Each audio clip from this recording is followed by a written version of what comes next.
G'day Pickleball family. First thing to know, as shared on thedinkpickleball.com, let's review the upcoming Lone Palm Golf Club $50,000 Pro Player Showcase. There are plenty of ways to celebrate the opening of a pickleball facility, but Lone Palm Country Club may have set the bar at an all-time high. The Lakeland, Florida facility is celebrating a $16 million renovation by adding 13 pickleball courts and a bar to their existing golf and tennis amenities. To celebrate, a pro pickleball exhibition tournament boasting an absurd $50,000 prize pool, with half going to each bracket. For context, that's about as much as a regular APP event. Women's doubles draw. The women's draw is absolutely stacked with some of the best players in the game, guaranteed to create some fantastic pickleball. Here are a few teams we think are worth the watch. Anna Bright and Rachel Rohrbacher are back again after taking gold at the most recent Major League Pickleball event in Atlanta and will undoubtedly be a favourite in many people's books. But will they be able to repeat the success they had a few weeks back? Hurricane Tyra Black and Leah Jansen are a dynamic duo that has some of the most power in the women's game. Look for these two to find their stride as Hurricane Tyra continues to move up the women's doubles ranks. Megan Fudge and Suzanne Barr have proven time and time again that they have a winning chemistry, taking home multiple gold medals on the APP Tour. Men's doubles draw. The men's draw features a number of familiar faces, as well as some newer pros on the scene. Here are some teams to watch out for. J.W. Johnson and Dylan Frazier are definitely a favourite here as they train and play together across the PPA Tour. Their chemistry is on fire and might be the only men's doubles pairing close to beating the Johns brothers at this point. Pablo Tellez and Federico Staksrud have had a breakout year in 2023. They've established themselves as a top 5 doubles team and should be on pace to battle Johnson and Frazier for a chance at the title. Rafa Hewitt and Zane Navratil won 2 MLP titles together in 2022 with Team Black. They both thrive when big money is on the line, and this event promises a big money payer. Rafa round 'em up Hewitt brings enough court energy to fill your gas tank, and Navratil is coming off a huge win at MLP Atlanta with Orlando Squeeze. Look for them to disrupt the field. Andre Diescu and Rob Nunnery have dominated the APP Tour this year. We will finally get a shot to see them square off with some of the PPA regulars.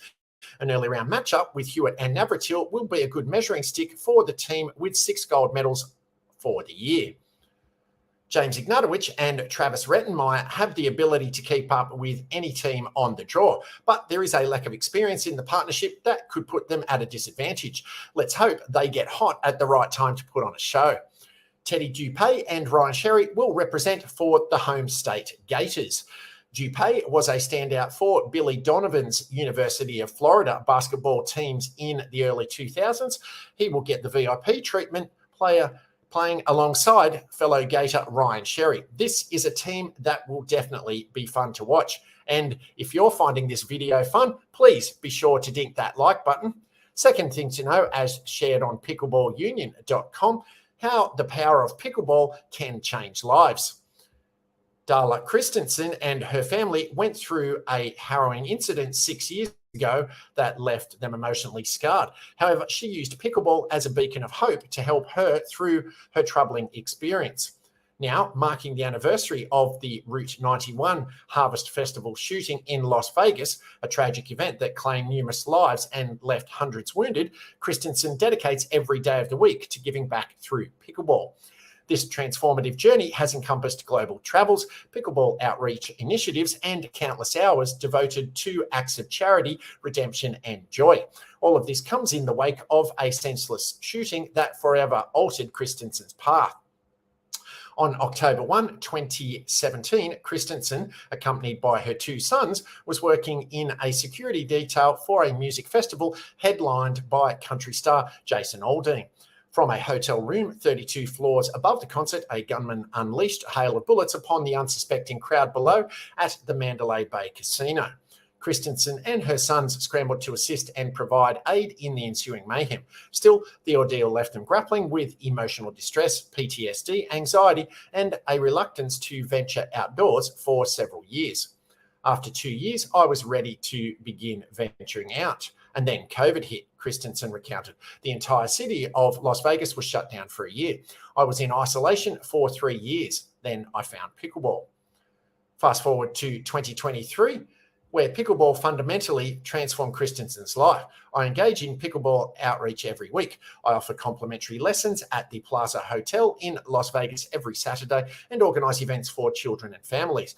I initiated a free Facebook group that disseminates information about courts, lessons, and events related to pickleball in the Las Vegas area. Our program hosts a charitable event each month, the latest being a tournament to raise breast cancer awareness in September, where we raised over $3,600. Every quarter, we sponsor a local Vegas school, raising funds to procure nets, balls, paddles, and instructional equipment, enabling the school to kickstart a pickleball program.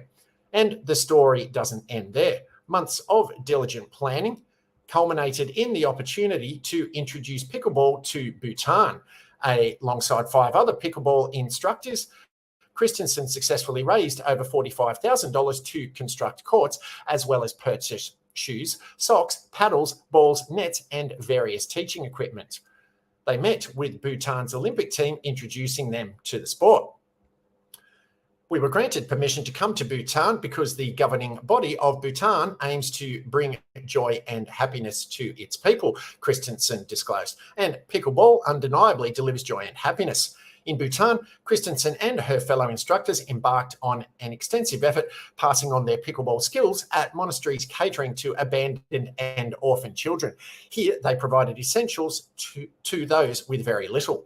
It was life-changing for all of us instructors, she reflected. When we put paddles and balls in their hands, they had so much joy. It was one of the most rewarding experiences of my life. In addition to their work at the monasteries, Christensen and her colleagues instructed over 500 high school students and an additional 500 grade school children. It was a special kind of chaos, she admitted. Following this, they visited the country's most esteemed school, teaching another 200 children, and went on to instruct a professional soccer team. We worked very hard to not only show and explain the fundamentals, but also to put a paddle in every child's hand, if only for 15 minutes, Christensen emphasised. This journey represents a remarkable evolution from the first time Christensen picked up a paddle in 2021. I was a cheerleader in high school. She disclosed I had never played sports before, no tennis, ping pong, no team sports. I had never heard of pickleball before COVID hit. I became an instructor in October of 2021 and began creating opportunities for beginner players to join this amazing sport. Pickleball has improved countless lives. Christensen stands as a testament to this. It altered her life so dramatically that she was compelled to pay it forward. Starting with playing and then teaching and subsequently aiding others in doing the same, including founding the Pickleball New Dinkers of Las Vegas, which has swiftly grown to 6,000 members in just 2 years. Pickleball saved me, she affirmed. I was in a bad place and it transformed my life. I was so alone. This is why I am passionate about bringing this amazing healing and social sport to others. Because pickleball saved me, I now work 7 days a week to do charity work and provide service to others. Third thing to know, as shared on the Dink Pickleball newsletter, $300,000 pickle lawsuit. I would get these splitting headaches. My blood pressure started going up, and this was the only consistent irritation in my life, said pickleball's biggest opponent yet. That's right, pickleballers, you should really consider the blood pressure of those around you the next time you think about engaging in such a reckless activity. Otherwise, you might inspire a $300,000 lawsuit. That's how much Jay Glazel, Carlsbad, California resident, says her case is worth. Anyway, Glazel is seeking $300,000 in damages for the distress she's experienced. But she's not stopping there. She wants pickleball banned from her gated community's tennis courts, according to the latest anti-pickle roundup piece from none other than, you guessed it, the New York Post. At this point, we should just challenge the editors of the New York Post to a pickleball tournament. Losers have to stop writing forever. Like all of these sensationalized pickleball headlines, there's never any resolution, just the endless recycling of the same structure. Pickleball is popular, pickleball is noisy, people don't like noise, the end.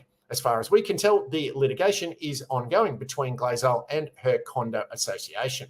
To be a person for whom pickleball is the only consistent irritation in their life. Paddles up.